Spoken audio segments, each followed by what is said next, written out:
Hi, Sel. Day 62. So basically, the entire day I spent on the CLP. We had a call time for 12 p.m. To be there to practice our dance. Oh yeah, before that, this is the fit I danced with. And then gray pants. So yeah. Anyways, yeah. And this is my ID. Not sure if. Oh yeah, of course it's just the first time I've shown it because it's the first time I got to take it home. But yeah, um, yeah. So we had a call time for 12 p.m. But unfortunately, not everyone could reach in time, so we didn't get to really practice at 12 p.m. We got to practice around after dinner, which was at like 7 p.m. So yeah, I almost got early bird award again, and it was because I arrived third.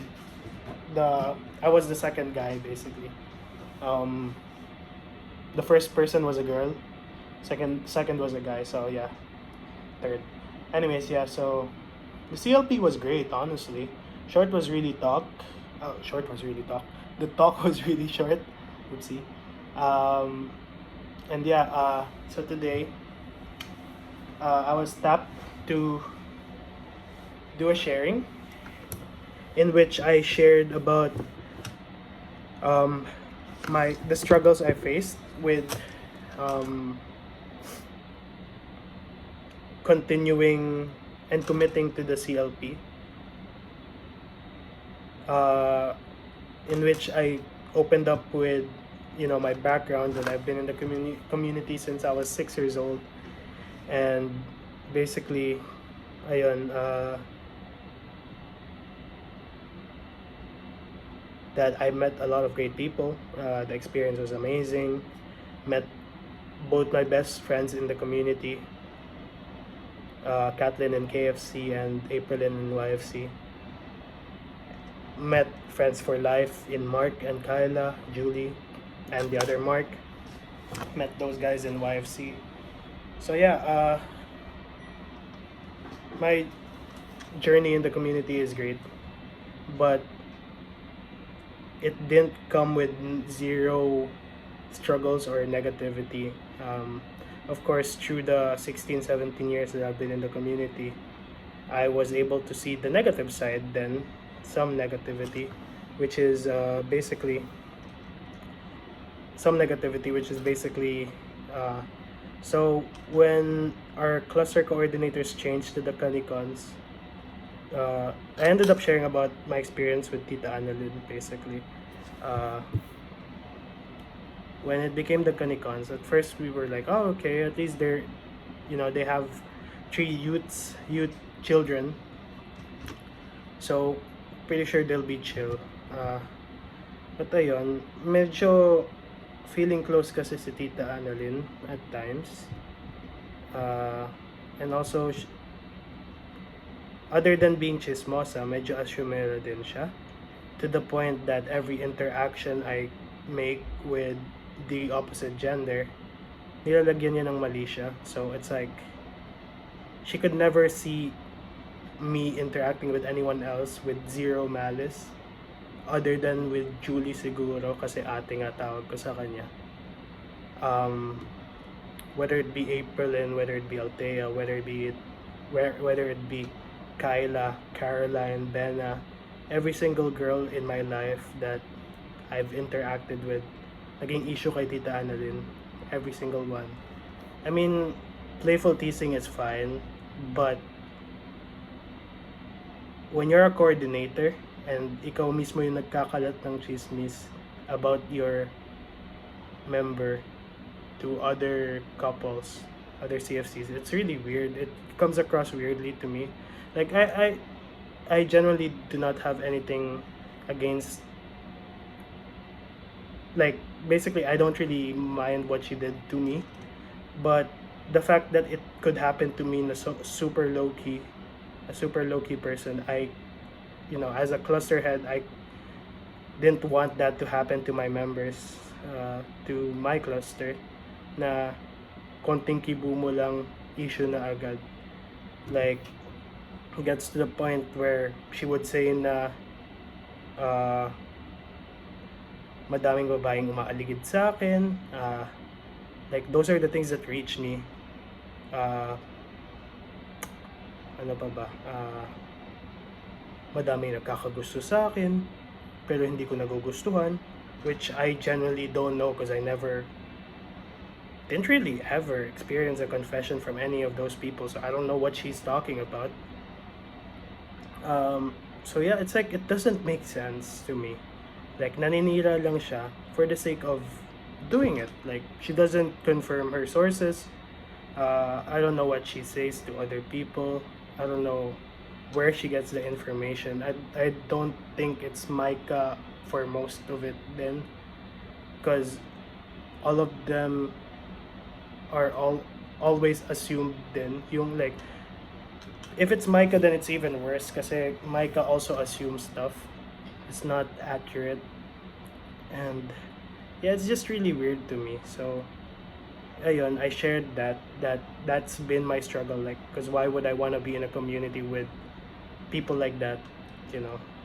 But then I pointed out how during the makeup sessions, the two talks I attended, talk 2 and talk 3, Ate Rosel mentioned about how like doctors are there for the sick and God is there for the sinners.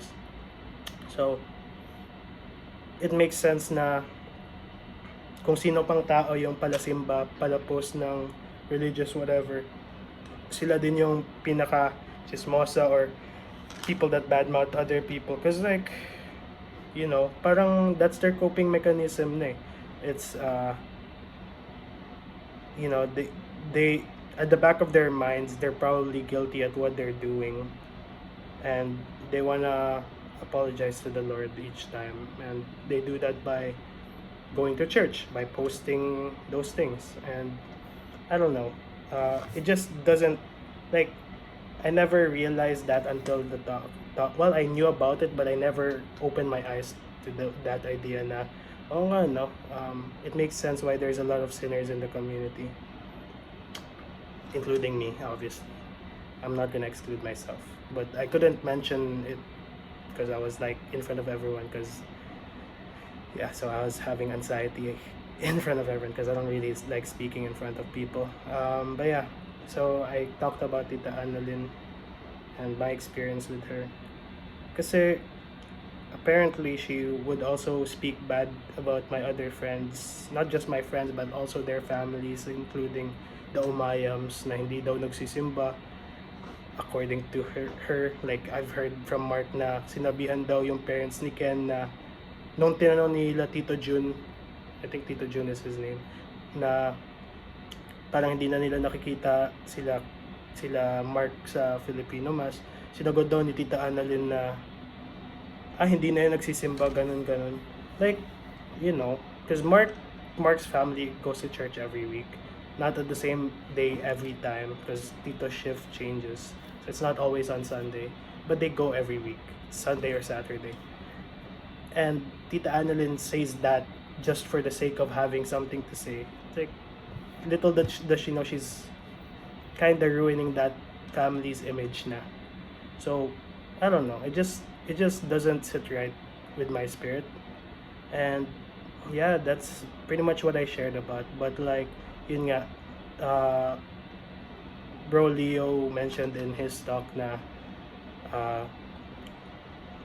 there was a parable about seeds being planted, wheat seeds, and then weeds were planted by their enemies. And then the servant asked if they should cut down the weeds during the growth of the wheat. And the owner said no, because, you know, they're gonna end up cutting the wheat as well. So wait for it to completely grow and then cut the wheat. So likewise, I felt like that's how it is as well in the church. Na it makes sense for there to be the most evil people or whatever, even like the lesser evil then, and like it makes sense to be full of sinners because yeah, at the end of the day, all of us are trying to reach God and be with God. So yeah, may we, like, whether we be sinners or, faithful or whatever, all of us are trying our best to be with God, and it makes sense for them to be there to compensate for what they do. So yeah, yun lang. That was my sharing, and then we did our performance, in which I did not know the dance steps for the TikTok. The playing the guitar part went pretty well, I guess. There was no mic, and the guitar wasn't plugged in, but like I just played loudly. I hope everyone heard. So yeah, went pretty well. Today was pretty good. But yeah, I hope you're doing all right, and that today has been kind to you as much as it's been kind to me. And yeah, I miss you a lot, and that's it for today's video. See you tomorrow in the next video. Bye bye. Good night, and or good morning, depending on when you're watching this. Bye bye.